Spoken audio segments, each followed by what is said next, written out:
Yo, what's up? What's up? What's up? I'm back. No more breaks. I think almost had 2 days off. Um, I know some people may count the weekend. I'm definitely gonna start uploading on the weekend now. So, that's when I have way more free time. Um, I'm more available to do everything that I need to do. So on those days, I'll be able to push out way more videos. Let me see what else. I know I look crazy. I gotta get my hair cut probably like Friday or Saturday. Um, what else? But we're gonna get straight into it. Like without further ado, this video is from Anna Uncovered, the jealous teen who shot his ex-girlfriend for revenge. Hold on.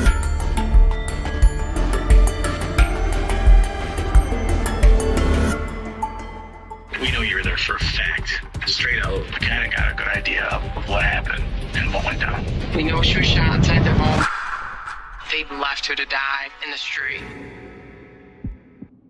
okay, yeah, gotta turn that down. Gotta turn that down. 'Cause- Hey there, glad you could make it back to my channel. I'm sure you're familiar with the fiery teenage romance. First loves are usually filled with ups and downs as passion intertwines with immaturity and a lack of experience. But Yeah, as they grow up, couples learn to make it work or they part ways and try for a better match. Unfortunately, in some cases, teenage love ends in tragedy. In 2018, 18-year-old Ciara, Cece Grimes, was in love with 17-year-old Jermaine Brown. They were inseparable, and everything looked like the perfect teenage love story from okay. afar. So where But the things went reality wrong? of their relationship was a truly horrifying one. Jermaine abused Cece in ever worse ways throughout their months together, and Cece was too embarrassed to talk about it or ask for help. When she finally found the courage to do so, it was too late.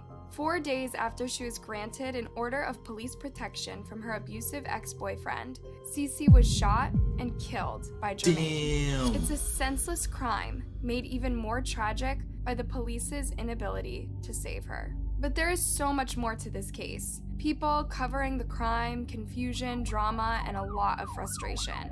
Watch on to learn the tragic story of Ciara Grimes. I was about to pause it anyway. I was about to say, what the hell happened? I mean, it's kind of confusing when they say, like, yo, it was like kind of, it looked good, but everything it would have seemed, I guess. Today's case takes place in Rochester, New York.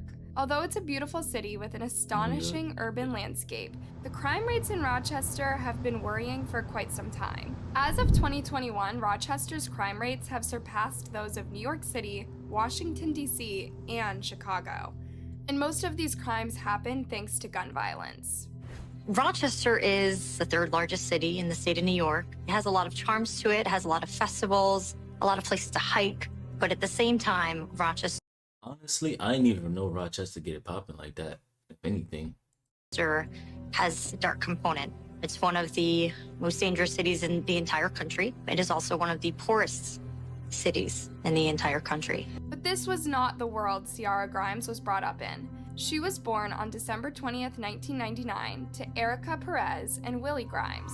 Her parents loved her deeply. They wrote about her daughter. Ciara was always very animated and always left a lasting impression. She loved hard and wore her heart on her sleeve. Like Everyone me. who encountered her was drawn in by her grace. Cece grew up with Erica, her brother, and her sister Paris. She was extremely close to her mom and her sister. We had so many good times, me, her sister, and her brother. She just loved being around family. Cece's absolute best friend was Paris. We would just sit on the couch for hours and just binge watch different shows. All of Ciara's friends described her as a very outgoing person. She was a bit of a fan of the hip-hop scene and would always be seen singing or dancing somewhere in the city, probably making new friends while at it too. Anything with music, she was into it. She loved to sing it, she loved to dance.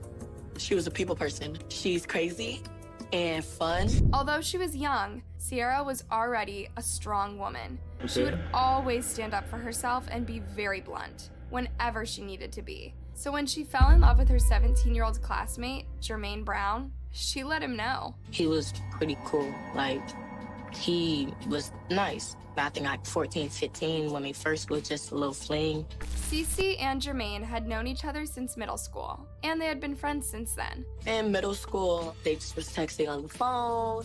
You know, they tried a little puppy love relationship, from what Sierra told me. But their small fling turned into a serious relationship in their last year of high school. Jermaine would come over to the Grimes home every single day. Sierra and Jermaine had basically been together since middle school. She loved him so much, and he was always with her. The young couple would cook together, cuddle, and chat with everyone else in the house. He was kind. He was nice and gentle. What everyone saw So what was the happened? side of Jermaine that was in love and just happy to be around Cece. It seemed like they were both good for each other, and Jermaine supported Cece's career plans too. In early 2018, That's what's up. Sierra was just about to graduate from high school and was getting ready for college. She was gonna sign up for school for cosmetology. She loved doing hair. She had a passion for that. In May of 2018, it seemed like Okay. there was nothing but good prospects for Sierra. She had a loving family, a loving boyfriend, and great enthusiasm for her career. But everything would come to a halt in a matter of days. Just after midnight on May 9th, 2018, the police received a phone call. Someone had been shot in the Northern Crescent neighborhood. There was a 911 call that came in from an anonymous caller that there was a person shot. 2 officers arrived at the scene within minutes. They found Sierra Grimes laying on the ground, held by her friend, Haley Winters. Sierra had a gunshot wound on her arm. She was kneeling on the sidewalk near the street, and she had Sarah Grimes propped up against her, and she was holding her. When police asked Haley whether she'd made the 911 call, she said she hadn't, and she didn't know who had either. In fact, Haley seemed like she didn't know anything about what had happened. The police officers asked Sierra a few questions, but she was unable to speak.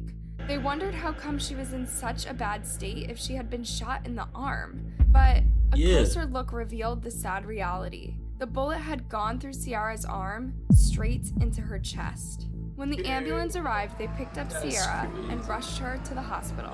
The officers stayed behind with Haley, trying to figure out what really happened. According to Haley, she and Cece were supposed to meet that night, but she went out to meet her and she had already been shot. She indicated that as she was walking up the street, she observed Sierra at the driveway. According to Haley, Sierra stumbled a bit before she collapsed, and that's when she rushed in to hold her. Haley said Sierra was stumbling around, and as she approached, Sierra collapsed in the driveway. But officers were suspicious of Haley. It didn't seem like she was telling the whole truth, and she appeared apprehensive towards the police. Yeah, it seemed like There she was was another something clue. else. The first clue my partner and I had that Haley wasn't being completely honest was the way they were dressed. Sierra and Haley were wearing tank tops and shorts, and in Rochester, Maine, it's not considered very warm at that time of day. It was pretty clear that the girls were not walking down the street to a rendezvous point. They had come from inside a house. The officers asked Haley to wait in the police car as they might have more questions for her. Meanwhile, they stopped Deshaun, another boy from the neighborhood that was walking down the street. The officers wanted to know if he had seen anything, but Deshaun said he hadn't. However, he'd heard Sierra had been shot and was visibly distraught. He said he just wanted to get home and pointed at his house. The address What if she Deshaun gave wanted to get detectives home? just happened to be next door to the house where they found Sierra lying in the driveway. The detectives got a weird feeling about Deshaun, too. Just like Haley, it seemed like he was avoiding crucial parts of the story. While the officers asked him to wait inside the police car as well, a couple approached the police. They suggested they start their search at a certain house. Apparently, that was a house with a history of loud music, parties, and illegal substance. Hold up, I got a question. So you telling me if you walking down the street and they got questions for you and they question you and you basically ain't got no information for them and you tell them, yo, I want to go home.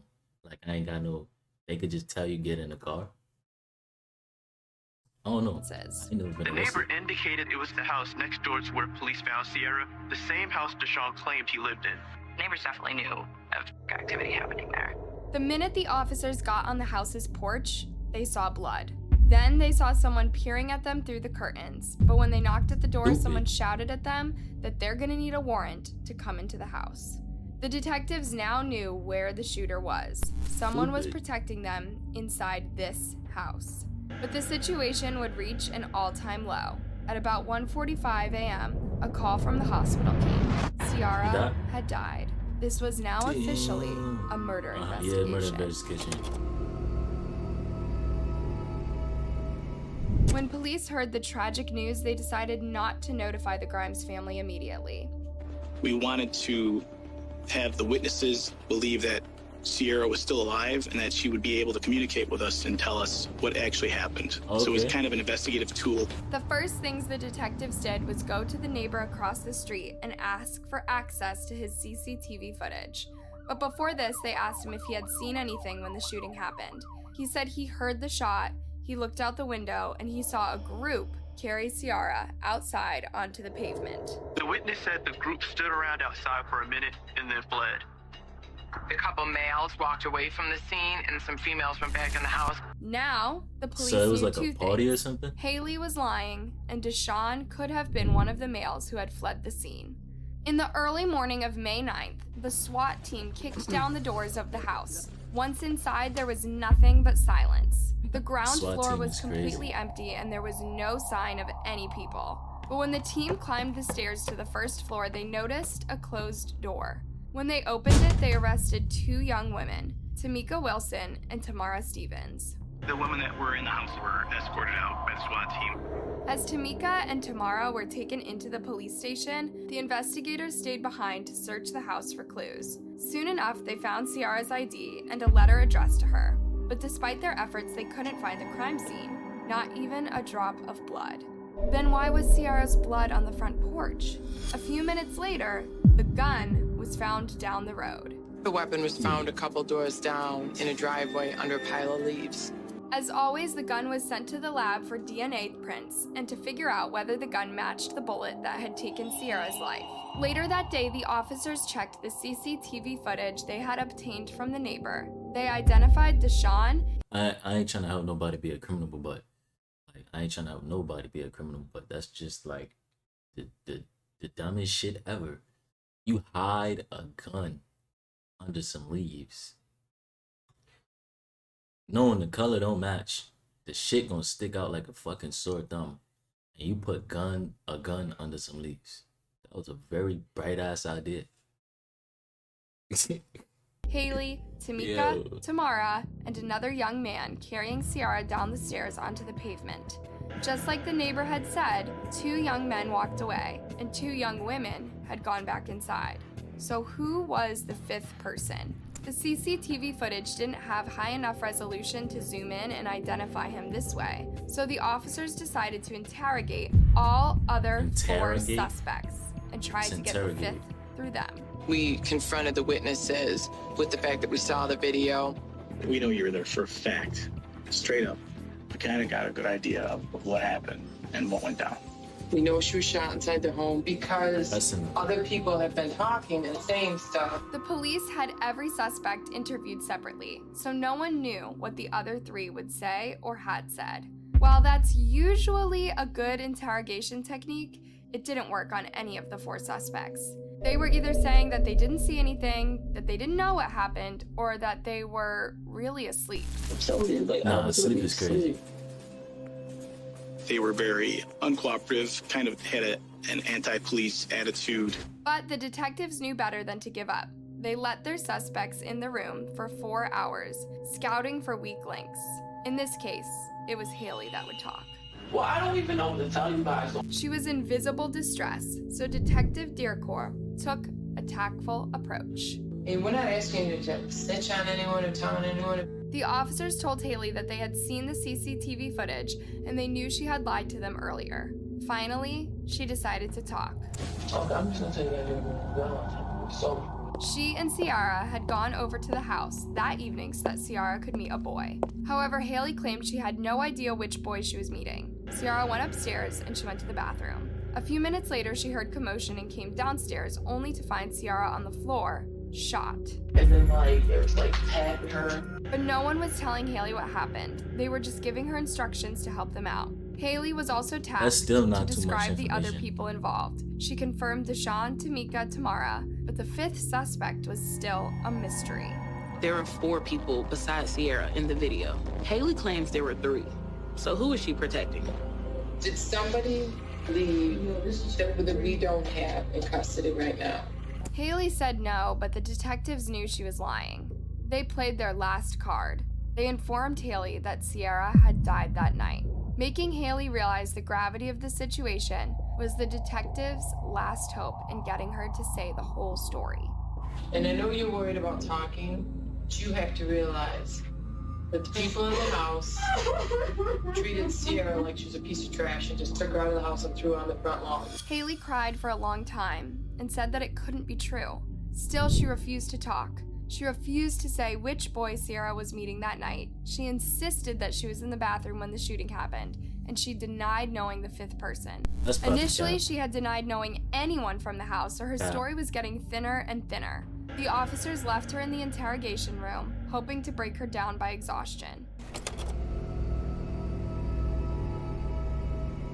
Around 1 p.m. on May 9th, 12 hours after Sierra's death, the detective showed up at the Grimes residence. The detectives came to my house, and that's the worst pain a person could go through.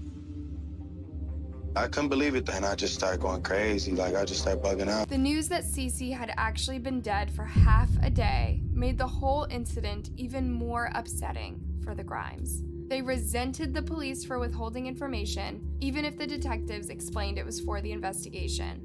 However, the investigation might have moved much faster if the police had notified the Grimes of their daughter's death immediately. They could have probably of course, told them something. they knew about Jermaine. As soon as we told Sierra's family that she passed away from a gunshot wound, they immediately told us that Jermaine, her boyfriend, had to be involved. Slowly but surely, the horrible story behind Sierra and Jermaine's relationship was unfolding. Nothing was as it seemed.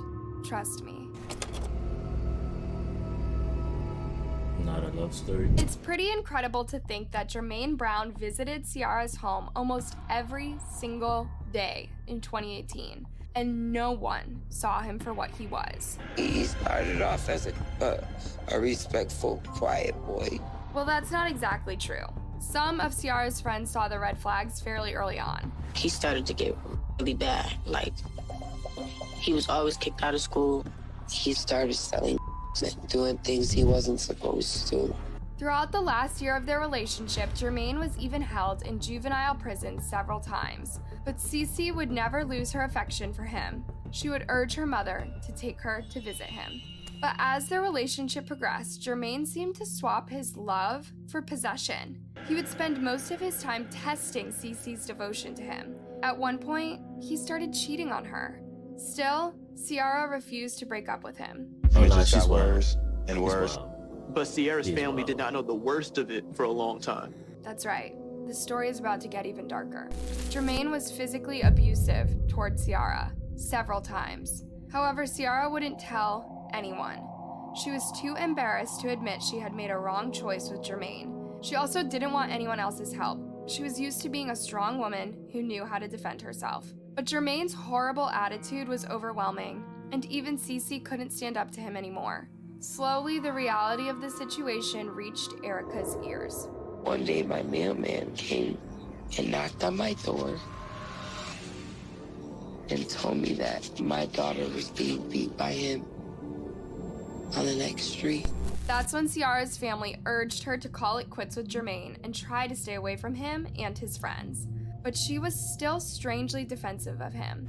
Her excuse all the time was, well, in his childhood, he wasn't raised well, so that's why he's acting like this with me now. And I used to just tell her, you can't make excuses for him. Paris had good advice for her sister. Honestly, like, that's not no excuse, bro. That's not no excuse. A lot of people have seen some crazy shit in life. Like, if you feel it's wrong, if you feel what you've been through is wrong, then you should know not to repeat it. It's not no, oh, I wasn't raised right, this, that, and the third. That's not no real excuse, bro. It's not an excuse at all. Erica did too, but Sierra was completely infatuated with Jermaine and didn't want to listen to her family. One day, Erica walked into the living room and found her daughter chilling on the sofa with Jermaine. She was wearing a hat. When she forcefully took it off, she could see Cece had scars and bruises all over her forehead. I grabbed that boy and I nearly strangled him and told him, "You better stop touching my daughter," because I was gonna call the cops on him. And he said he didn't care. Jermaine was playing the upper hand. He showed Erica just how much he controlled Cece at that point. He told Erica that was like even a if he game went to to him. prison for this, Sierra would follow him there. Then, he ordered Sierra to come with him, and the two left the house, leaving Erica with a dropped jaw. His arrogance and aggression were so different from the boy that they knew only a year before. For 3 weeks after this incident, It's people really like that too. Like he really fell in love with the power, and there's females out there really like that too. That's gonna actually listen to the dumb shit until it's too late. Sierra didn't call her family or come home. This was extremely unlike her, but by now everyone knew that Jermaine was controlling her whole life. If he didn't allow her to go home, she didn't go home. One night, Sierra called her mom. That was my daughter crying. And, "Mommy, I'm in pain, I'm in pain." He hit her with a 2x4. Erica found Sierra and drove her to the hospital. Sierra had a proper nervous breakdown. Finally, it seemed like she was aware of the toxic person Jermaine was. Still, she was beating herself up over it, saying that it was perhaps her fault he behaved like that with her. Tragically, Jermaine was gaslighting her into believing he wouldn't be aggressive if she behaved the way he wanted her to. That's a huge red flag for anyone, but Sierra Yeah. had been in love with Jermaine for years, and he was her first love. She simply lacked the experience or emotional maturity to spot these big problems before it was too late. At the hospital, Erica assured her daughter that it wasn't her fault, that this was all on Jermaine. Sierra and her mother made a big decision. They would get the police involved. She finally ended up going and getting an order of protection against him. On May 5th, 2018, the order of protection was granted to Sierra. She believed she would be free from Jermaine's aggression. 4 days later, she was dead. How could the police make such a mistake? Why didn't the order of protection do anything for Sierra? When the detectives working on the case pulled up Jermaine's police file, they saw his whole history of criminal offenses. Jermaine Brown was known I heard that odor protection shit don't do nothing at all in general. So I heard that shit is like a waste of time. to the Rochester Police Department prior to this for drug sales, gang activity. And he did have a history of domestic violence with our victim.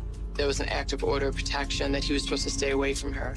The police also confirmed Jermaine's home address as the house where the shooting had taken place. Also, Tamika and Tamara were his sisters. Of course, they had been uncooperative with the police. Of course. They were related to the shooter. But Haley had been sitting in the interrogation room for hours now, and the detectives decided to greet her again. They presented her with all the new information, identifying Jermaine as the potential shooter, his history of physical abuse towards Sierra, and the restraining order. Finally, Haley gave in. The story was quite different from what she had initially said. On May 8th, the day before the event, the group met in a local park in the afternoon. It was the first time Sierra was seeing Jermaine after the restraining order had taken place. Cece wanted to see Jermaine. She didn't want to leave things the way that they were. And to her surprise, Jermaine wanted to see her too. In fact, he was behaving very sweetly around her. He convinced her to come to the house with the lot. Around 11:30 p.m., Sierra went to the upstairs bathroom to hang out with the boys, Jermaine and Deshawn. That's when Jermaine took out his gun. Set up, to He be didn't honest. point it at anyone, he just wanted to brag about getting his hands on one. Sierra wanted to hold the gun. She just was like, "Oh, let me see." But for a laugh, Jermaine pressed his gun to Sierra's arm. People in the room told him to quit. This wasn't funny, especially for Cece. And just as she told him to unload it, the gun went off, straight into her arm and chest. No one realized the bullet went through Sierra's arm. No one knew this was a lethal shot, not even Sierra.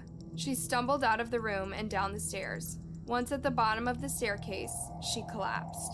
That's when the group decided to carry her outside. They also decided it was best for Jermaine to flee, considering his criminal history. This was Haley's story. It made much more sense than what she had said before, but the detectives were still suspicious. Was she telling the whole truth, or was she trying to cover for Jermaine again? After all, Jermaine had beat his girlfriend several times prior to the shooting. It wouldn't be surprising if he shot her on purpose. What detectives needed was something or someone to corroborate Haley's story. The detectives went over I believe it was because of the order of protection, to be honest. He ain't just lure her over there for nothing. to Deshawn's interrogation room. Since the girls were both Jermaine's sisters, Deshawn was their best chance at coming clean. When the officers told Deshawn they knew Jermaine had shot Sierra, he confirmed everything that Haley had said. Now, all the police had to do was find and arrest Jermaine. The detectives searched for Jermaine for a whole week to no avail. But by interviewing other authorities, they found out that on May 15th, Jermaine Brown was due to appear in court, following a different arrest from his past. And indeed, on the morning of May 15th, Jermaine showed up in front of the court and police arrested him for Sierra's murder. He was wearing a large memorial shirt with a picture of Sierra and reading "Forever." People were wondering if he really was feeling remorse over what he had done, or maybe he was trying to put on a facade and pretend like he was missing her and he had nothing to do with what had happened. Remember, if you show remorse in court, you can get a shorter sentence. For But real? in the interrogation room, Jermaine showed zero guilt, not even when the detective told him he'd thrown his girlfriend onto the pavement like he throws the trash on Sundays. Hold on.